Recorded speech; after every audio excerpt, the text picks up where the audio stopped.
The Geek Girl Riot. Geek Girl Riot.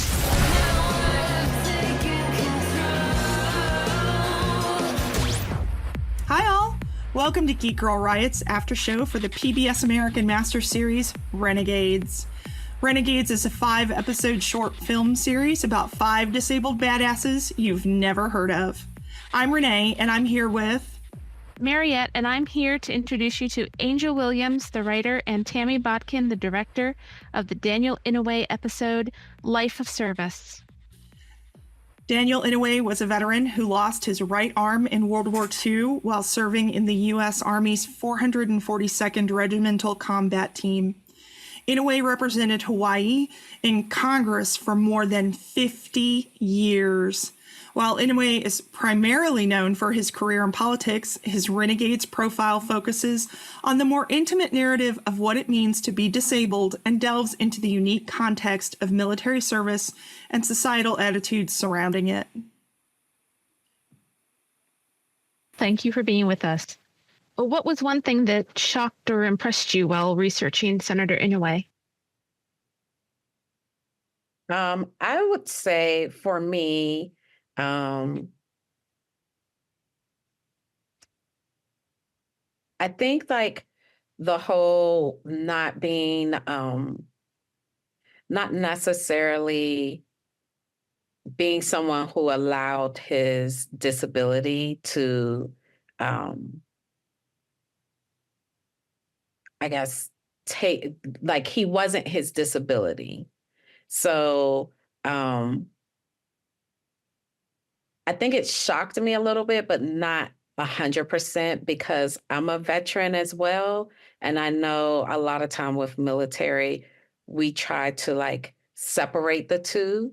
I think part of it is also like when people know you're prior military, they assume that we don't, like we're superhumans or something.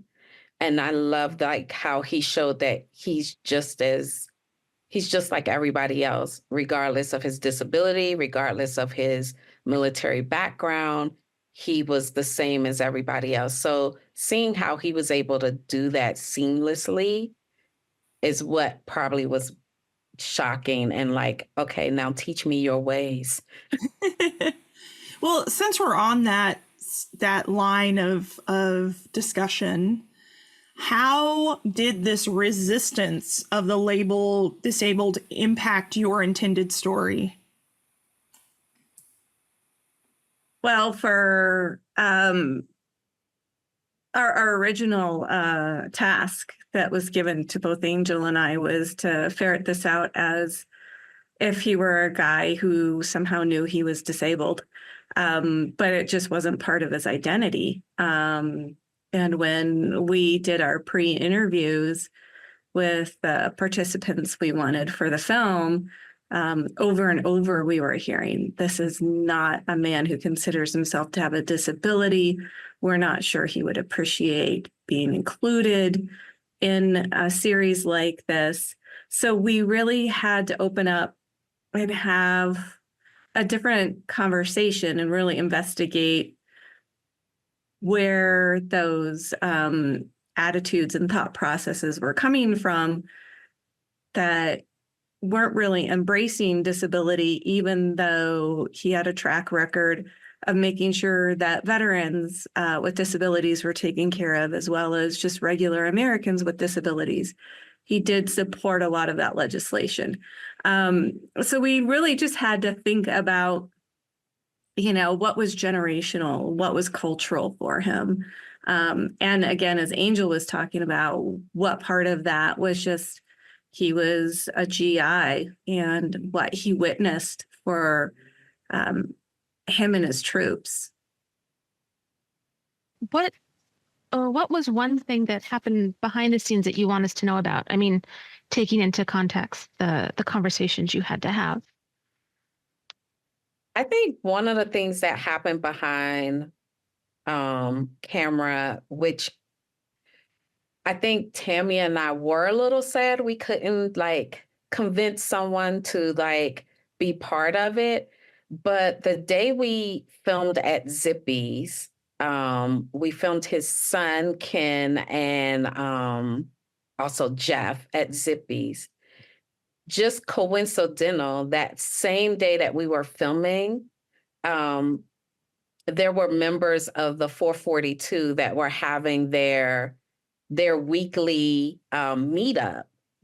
And when we were telling them what we were doing, because a couple of them, they went up to Tammy and was like, "Oh, is this a commercial? What are you guys doing?" And when Tammy explained to them what they were doing, it was like you could see them get so emotional, and they started sharing their stories with us off camera. And was like, "Can we get you a camera?" And I think they weren't sure, like, how this would affect, they didn't know. So I think they were a little scared, but it was just like, I feel like having them there and then also having his son there, it was like the energy and everything was almost like you could feel his spirit there. So that was like, to me, one of the most powerful moments that we didn't get to capture on film that happened. And I think that's something that will stay with Tammy and I for a long time about this project.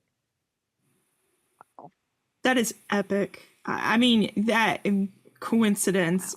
Sometimes it's more than coincidence. Sometimes it's, it's fate. And, you kind of feel like that was fate because that's amazing. Maybe one day you can get them to be willing to be interviewed. But so another question for you. So what's your favorite scene in the episode that you were able to put out rather than the story you just told me, which would have been my favorite scene? So as the director, I think of all of the scenes that didn't make it that I loved. And we really had a struggle because this is a guy with a prolific life. But I think the scene that I loved the most was the story about after he lost his arm and he just wanted a cigarette. Again, we had such a condensed amount of time in which to tell that. So I recommend that anybody who wants to read his own words on it, it is a brilliant 4 pages in his memoir that he wrote in 1967, Journey to Washington, because it's a little shocking. There's a couple words that PBS won't allow. But when you read it, you realize that when people are like, no, he was a regular guy. No, he was just an every guy. That's where it really, really, really came through. And we fought hard to keep that one story smashed in the middle, part of his humanity. I love that story. I think for me, one of my favorite scenes that made it into it is watching Ken like imitate his dad, his voice, his mannerisms, because it shows how much of a presence and how much his father meant to him, that he holds these things very close.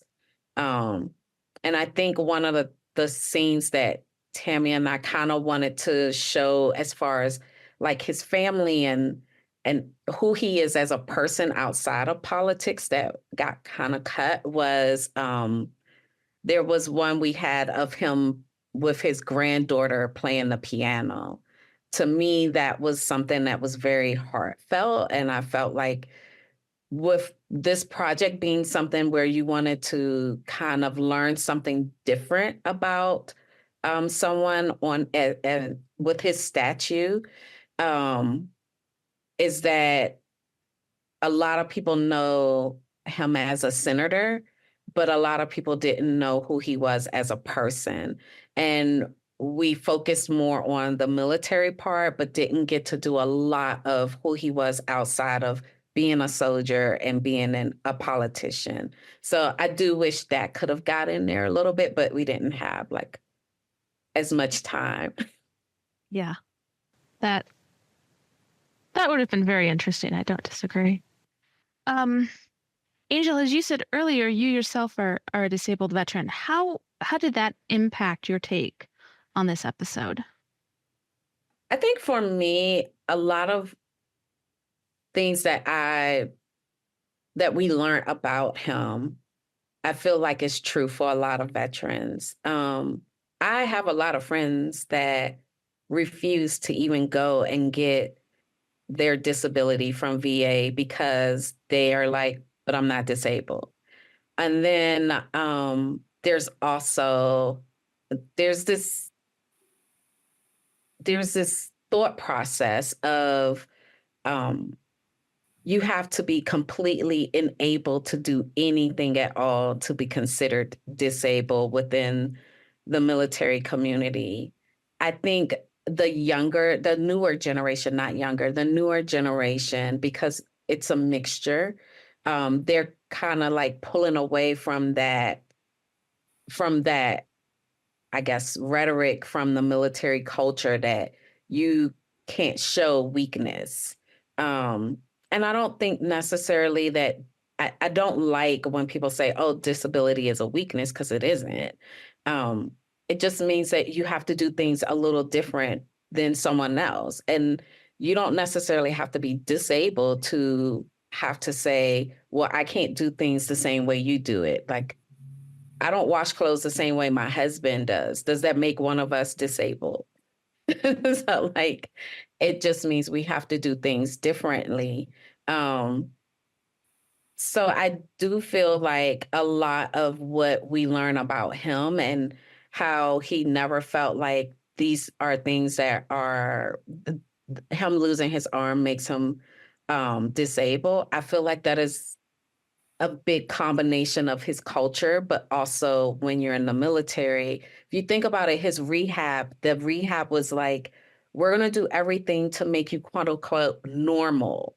So if you're in rehab and the goal is not to make you independent and self-sufficient, instead of those words, it was, we're going to make you normal. So why would you want to say you're disabled if it makes you believe that you're not normal and you're not accepted in those type of things? So I do think the culture now is better. I do feel like he played a part in that with some of the bills and policies that he was, behind and fighting for and champion for. But I also feel like as generations move on, as we move further as we grow as a society, the mindset has changed some. I won't say 100%, but it has changed. We're getting there. And I think that was another reason why I was very interested in this project, is because the only way we can make a change is we have to put it out there for people to understand and know and accept. So I literally never talked about being disabled because it's non-visible. So it's just like, I'm not disabled. I just have medical issues. That's what I always chalked it up to be.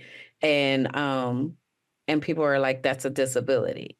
And so it took me a long time to even apply to get my disability from VA because I didn't feel like it was that. And then you also have to go even not all the way into it, but there's also this thing of, is your disability from the military from a combat injury or is it from a non-combat? Yeah, it's like hierarchy of disability. Yeah.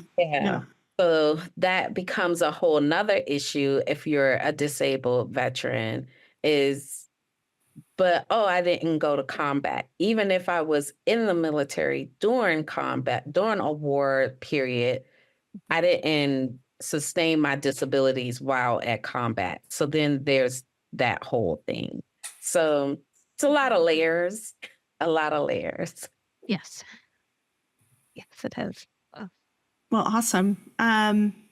Okay, Tammy, I know that you've worked on Senator Inouye's story before. How important was it to tell this side of his story? I think when the producing team approached me about this, the first and foremost, I knew it was good work in the world.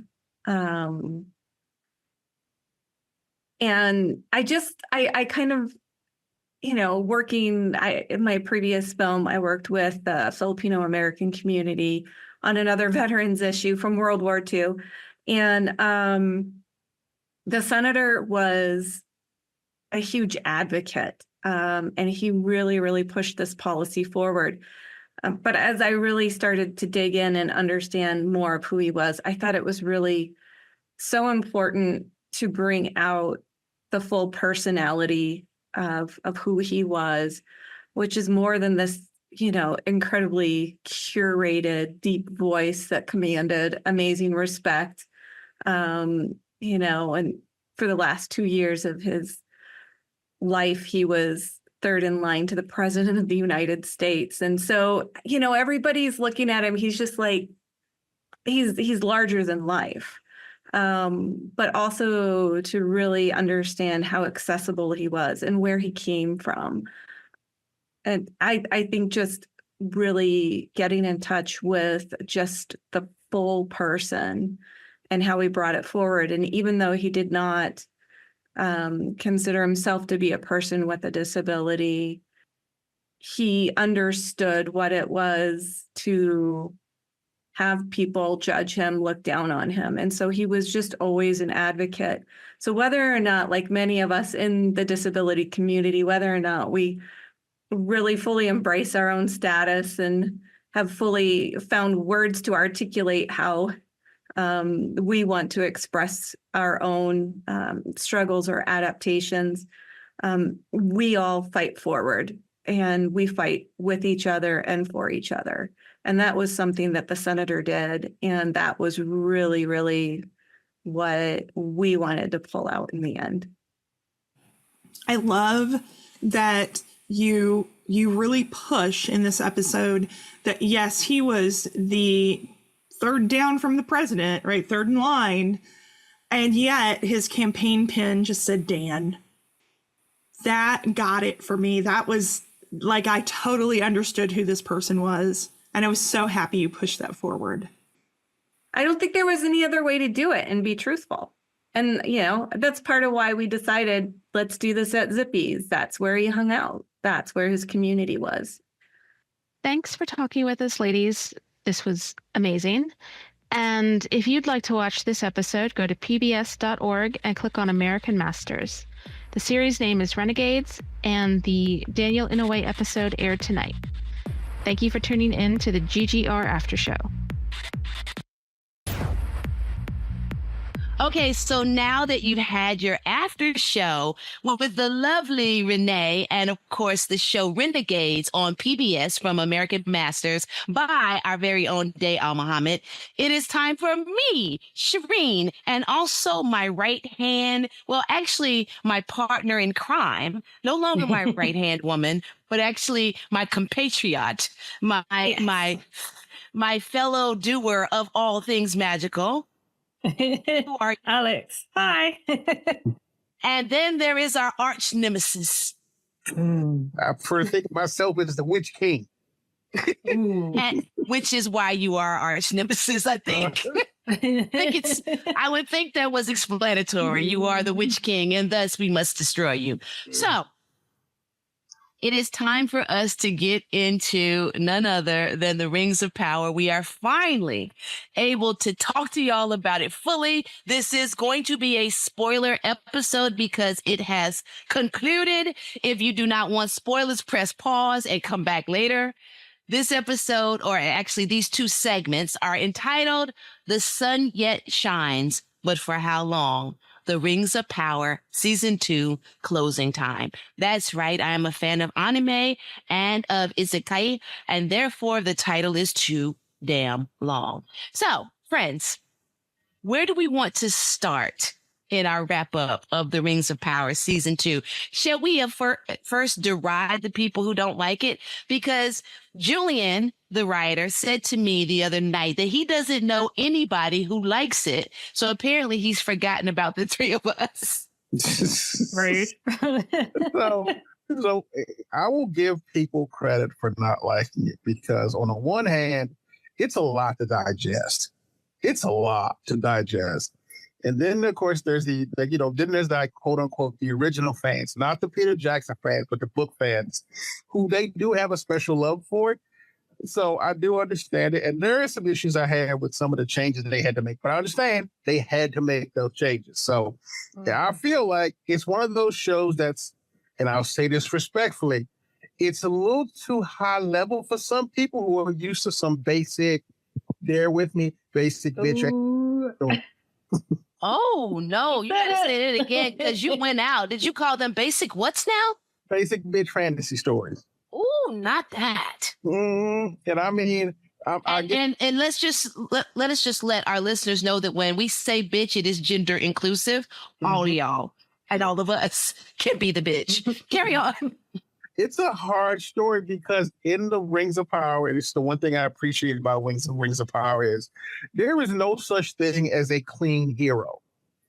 Like everyone's relatively in a moral area that's kind of gray. Like, yeah, they want to be the hero, but at a certain point, you're going, brother, that's not the way you want to go. like Celebrimbor is just like probably the most glaring fact of that. So, yeah, I can see people being a little confused or at least a little worried about the fact that you don't get like your arch superhero who's out there fighting crime or whatever to save people's lives, hunting, riding a horse, trying to run through villages, fighting dragons and whatever you want. So, the fall of Celebrimbor is a highly emotional and tragic arc in this season. And so it's very weird to me when some people call the Rings of Power campy. I'm like, do you know what that means? Because camp is not something that's really included in this series, but also the writer who compared Celebrimbor, this version, to Jar Jar Binks, which befuddling is the least word that I can use. So I told you about it, but Alex knows about it. I originally thought when I watched it that Celebrimbor got off easy in this series until the last episode. And then I went, oh, that was even worse than what happened in the books. So for anyone who's curious, in the books, he ends up with his head on a pike. In the end of this series, it was extremely worse, but he went out like a soldier, though. He went out hardcore, but I was like, ooh, that looked like it hurt more than the last time than the book. Oof. He got a reverse porcupine. That's what happened. He was full of quills in the wrong direction. It was terrifying and horrible. And so let's just say that Saucy Sauron is a petulant bitch because you can't say anything to him without him flicking off. That was a deep cut. I don't know what set him on, but that was a deep cut. Celebrimbor said before he went out. It was genius when he named him. Alex, where you at? I'm here. I'm just listening. And he was like, "You're a prisoner." I was like, "Wow." Right? When he said that, I was like, "Oh, he did. Like he's not coming back." He's not coming back. When he said, because he was like, "I ruled them," and Celebrimbor was like, "You are their prisoner," and then he said, "You are the Lord of the Rings," and it was like it was a curse. Like if you were like in North Carolina and a root woman said that to you, oh. That was the curse of all time. Like only destruction can come from what Celebrimbor said. It just maybe takes too long. Maybe. I will say what I find interesting, that line makes me think that's the impetus for him creating a one ring. Even though technically the other rings, but like technically in one of his other forms, he was a craftsman himself, even though Celebrimbor didn't make fun of him for it. So yeah, but he wasn't the craftsman that Celebrimbor was. Well, no, it's not. No. By the time he got corrupted, he was in the equivalent of like elf high school. Yeah. He's just like a dropout. He ain't got the skills that Kelly has. That is true. Yeah, but it's interesting that he did they put that line in to make you think that he had to make the ring because we technically he does have one ring control them all, but it's surprising that the Elven rings are technically out of his purview because Celebrimbor being a badass, made the rings outside of his influence, which is why those rings are still floating around, if I'm not mistaken. Right, Mhm. yeah, because they don't have Sauron's blood mixed in place of mithril. Mm-hmm. Right. But I think did y'all catch that Kelly was basically calling him Lord of the Flies? Mm-hmm. Yeah, okay. I never got that before. I mean, I know that y'all probably have, but me being a youngster in the realm of Tolkien with very, very old and very little knowledge, I was sitting there like, oh, Lord of the Rings is akin to Lord of the Flies. Like, it's not a compliment. It's it's a bad thing. Yeah. So Alex, what you got? I mean, it depends where we want to take it, because I have thoughts about the One Ring. Go ahead. That's Tell going to us. take us into like the future of the show. Mhm. Give it to us now. Well, so at the end of the season, we see Sauron. He has the nine rings for men. He Mhm. also has Fëanor's hammer, which was used to create the rings of power we've seen so far. So, I mean, is he going to use it to create the One Ring? Maybe, probably. So, is he going to go with his orcs that he now has under his control? Is he going to go back to Mordor and forge the One Ring? Or is he going to go to Numenor first? Or is he going to do both in one season? We don't know.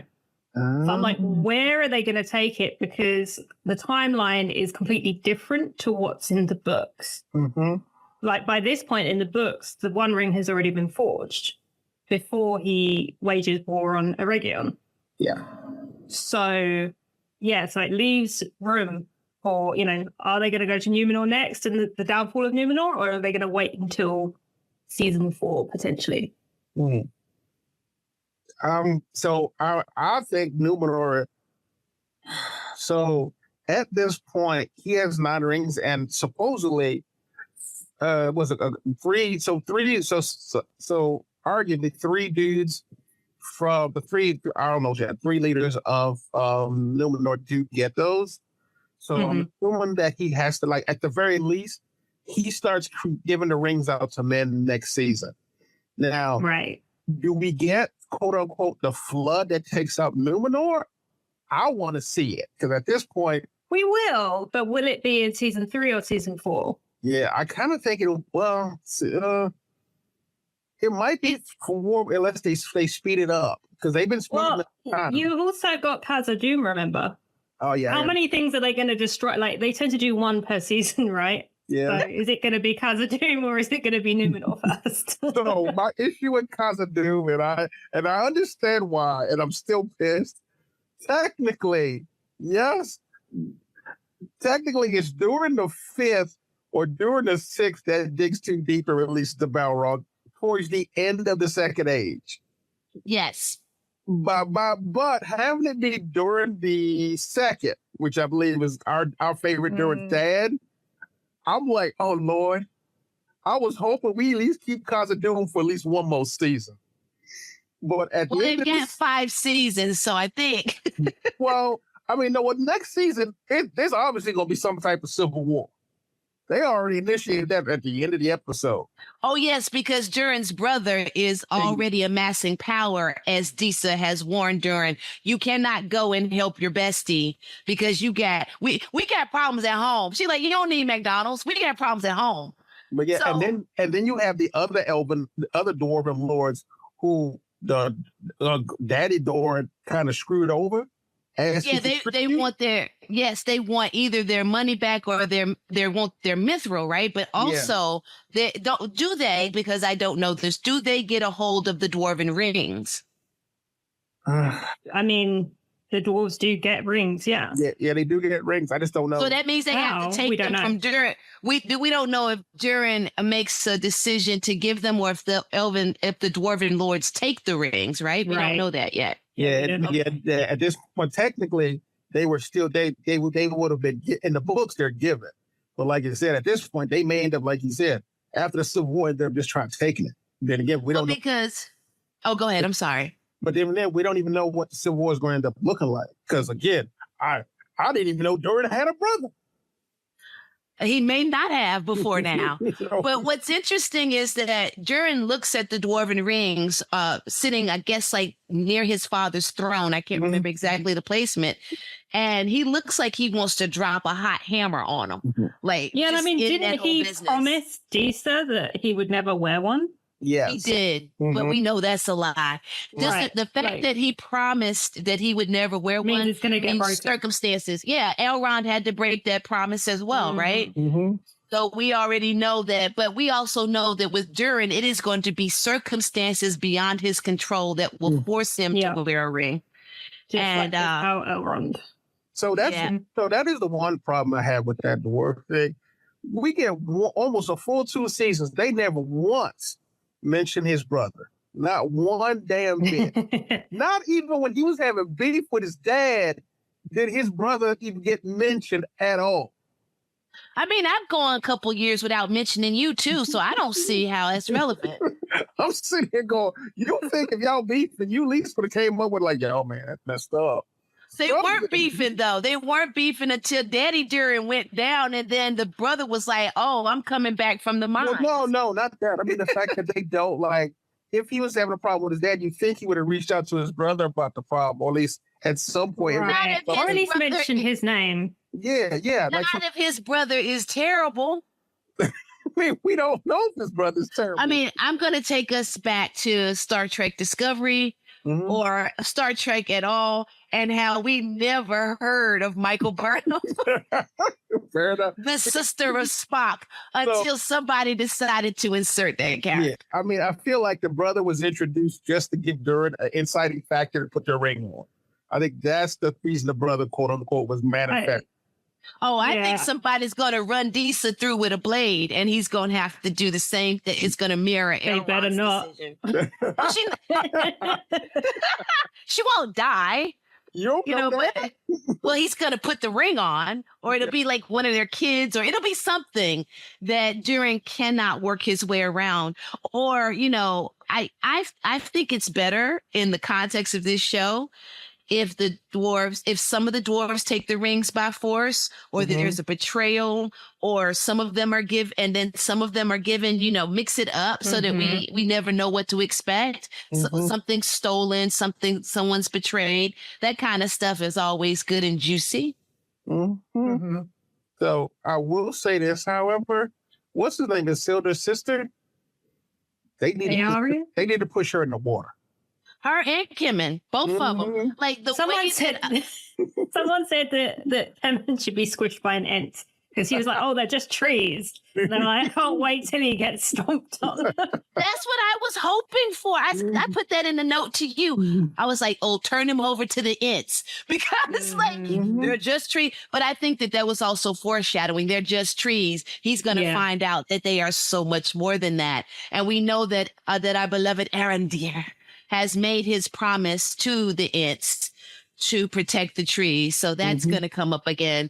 But Isildur, we're seeing in him, like you guys have said before, more of the groundwork for how he can do the dirt that he does, how he can acquiesce and be twisted, and how malleable he can be, even though at this point, I like to call him Atreyu, which means he has a noble heart. Are y'all seeing what I'm seeing?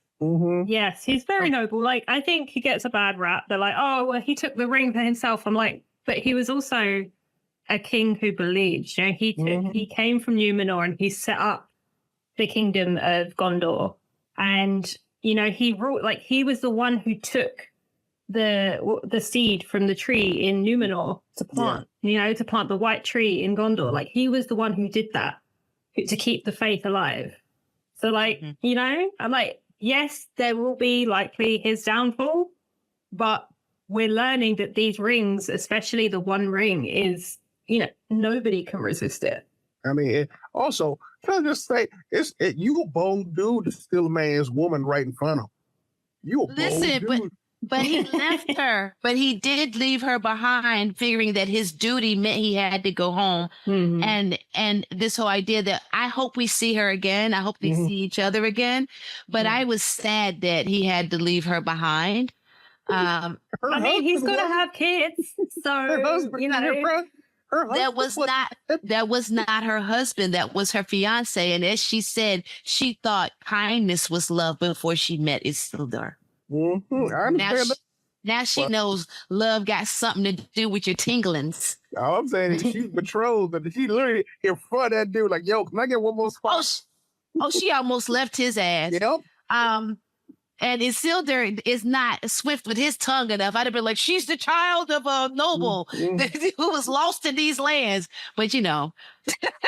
But yes, Kimmin must be squished by an it. We should look forward to that. There's just so much going on. I know, Philip, there were things you wanted to say, but we actually, believe it or not, have come to the last minute and a half of this segment, which is insane, but also true. Anything we want to wrap up with until we jump to the next segment? I'm waiting for the Elves and Dwarven War at this point. The Elves and Dwarven War against Sauron. That's what I want to see. Well, that's like season 5. We've got a ways to go yet. There's a whole lot of goodness in between. Not really. We've just discussed, we spent like 17 minutes discussing all the stuff that's going to happen before that point. I don't think you understand. That's what I was living for in the books. Dwarves and elves doing what they do best. Allow me to explain, Alex. That's what he's always looking for. Like, all Philip can think about is the fact that he now might get mutants versus Avengers. That's all he can think about. X-Men versus Avengers. Was episode 7 and 8 not enough? I mean, those were amazing episodes. They just made me thirsty. They just made me more thirsty. But going back, Alex, to what you said about Gilga, when he was like, dwarves. Dwarves. I was like, great, I have that gift saved. Also, shout out to, we finally get to see Narsil. Yeah. Oh, yes, indeed. And on that note, let's jump to this next segment. This is Geek Girl Right with Shireen and Alex. And Philip. Talking the Rings of Power Season 2.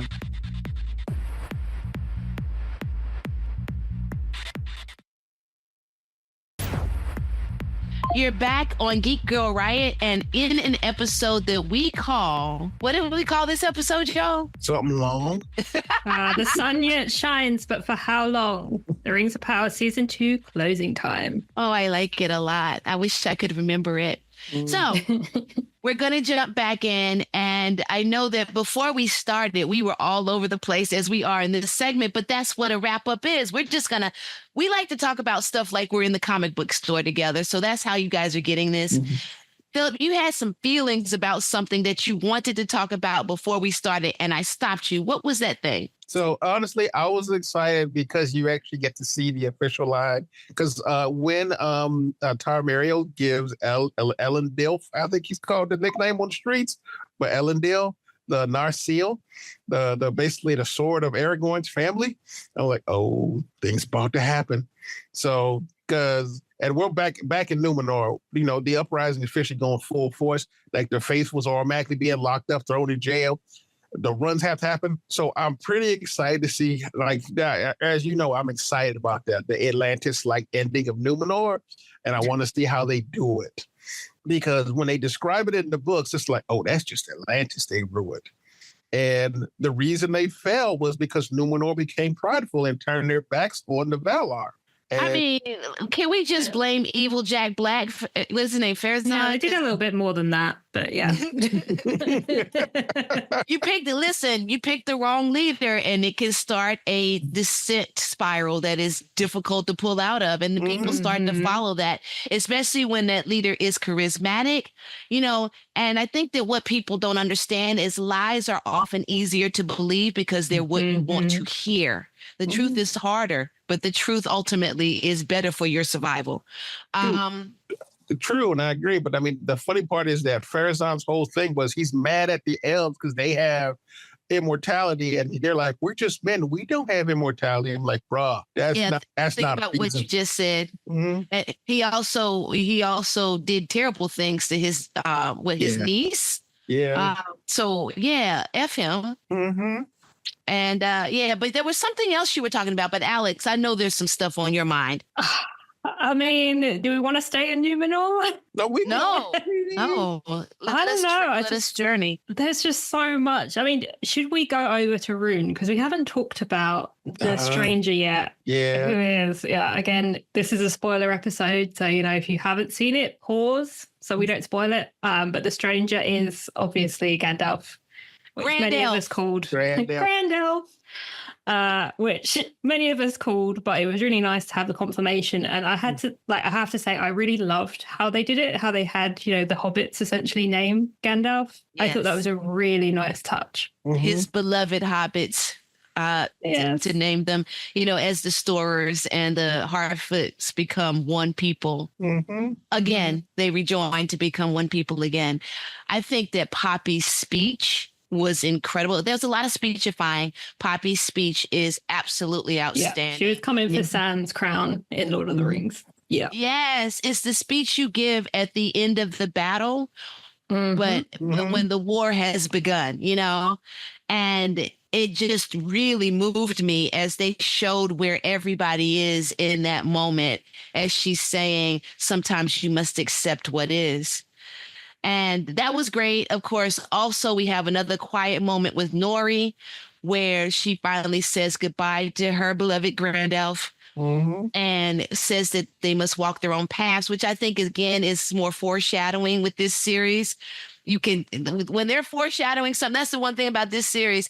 They turn the lights on when they foreshadow. And they're like, look at this thing. This is, you want to keep your eye on this. And when she said she has to walk her own path, I think that's going to come back around. Now, you guys may know something I don't know, but just looking at the storytelling craft that is there, of course, Gandalf going back to see Tom Bombadil and realizing, much like a teenager who is an apprentice to a master, that it was a part of his journey all along.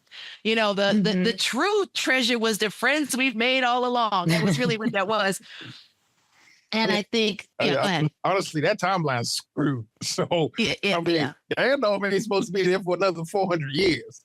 Oh, they're folding time. Alex and I talked about that. There's a complete, it's like, this is like time origami. Yeah. So at this point, I'm just like, just take me on this ride. I'm a ride. But it's fun. I mean, it makes sense too, because Sauron is with Celebrimbor for what, a couple hundred years making the rings? Do you know how boring that would be to watch?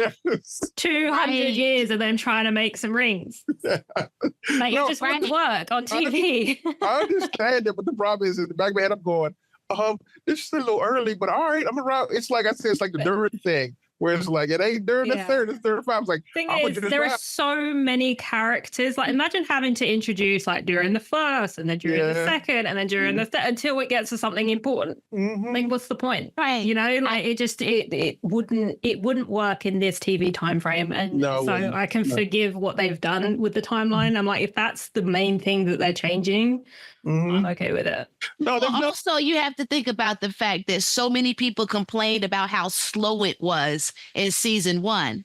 So they come back in and they've sped everything up to give us a lot more action. It's all stacked up and layered. You know how I feel about them plebes who couldn't handle season 1?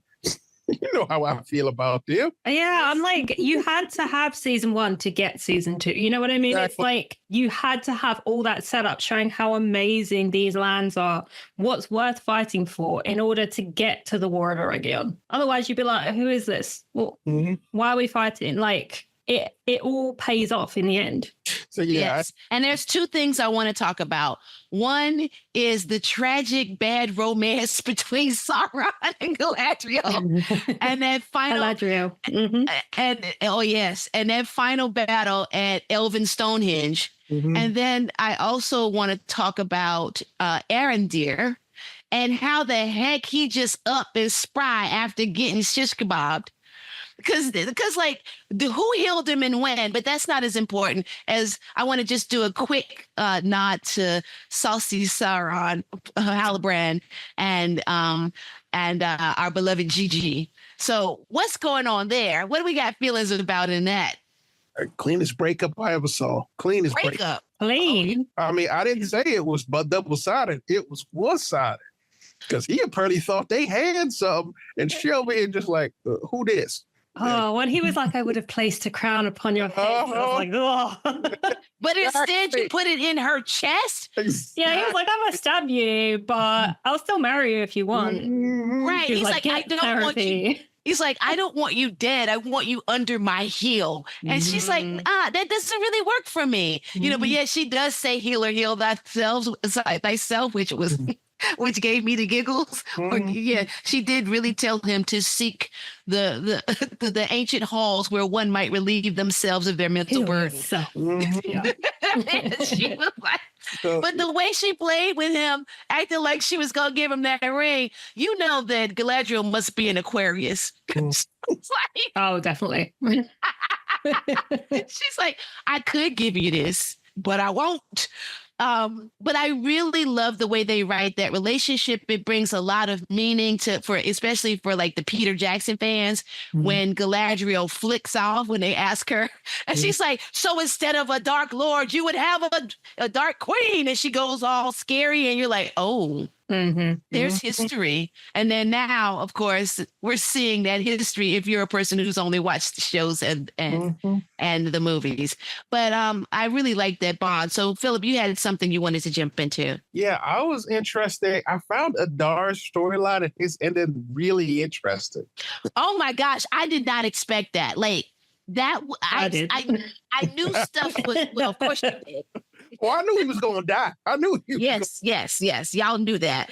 I was sitting there like, I mean, I expected betrayal, right? But I did not expect a mirror of the scene where he first, he does his first killing of 9 lives, and he kills that particular version of Sauron. And then Sauron kills him the same way. But the big permanent one, I did not expect that mirror, that parallel. So yeah, I'm honest. I do know it was coming. I did know it would end up being his troops or his children who kills him. But the way they laid it out was pretty impressive. Like, oh yeah, it was great. Yeah, like honestly, I was just like, oh, they put some work into this one.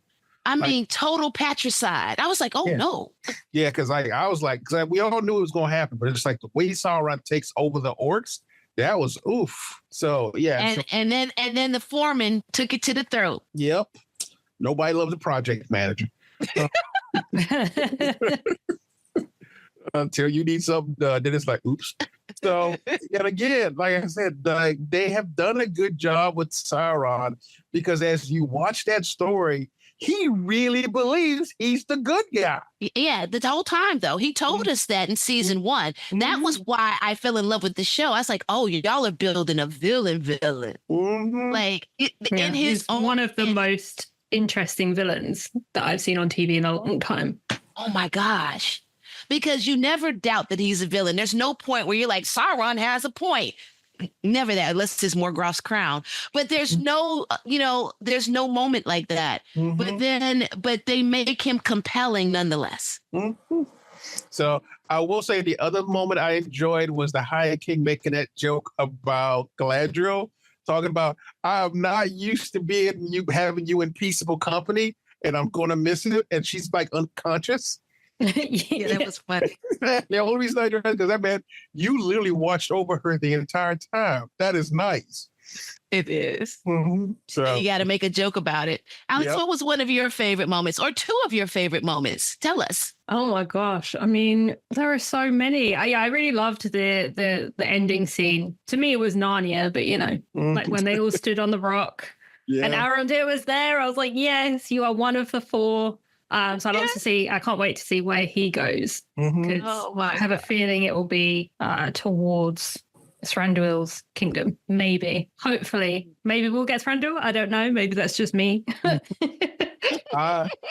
I will say the other scene I enjoyed is Doran, the King Doran, going out like a soldier, going out. When he was like, you were always strong, like you were stronger. I was just like, my heart. Yes. When he said, I never let you lift your hand. I never let you lift your hand. And the fact that he gave up his ring, he gave up his ring before he died. I'm like, that's such a like Bilbo and Frodo moment. That's such an important thing, giving up that power willingly. That's such such an important trope in this world. So I think that's probably going to come into play in the next season. Yeah. He returned to himself. That was beautiful. Mm-hmm.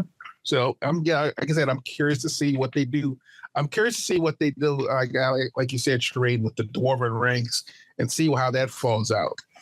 So, and then I have a question. Mm-hmm. Do we think that the wardrobe in The Lion, the Witch, and the Wardrobe is made of it? That's the horrible thought. Yeah. They are living beings. Mm-hmm. Exactly. Cut them. But that might be why it's a doorway into Narnia. I'm just saying, if we just blend up our fandoms, creepy. And no wonder but think about it like that. You know, when we talk about the sacrifice involved in this telling of Narnia and the sacrifice for good involved in the Lord of the Rings, I'm gonna let y'all live with that for a minute. That's why Tolkien never wanted to mess with Narnia in the first place. Well, that and Father Christmas. But, that too.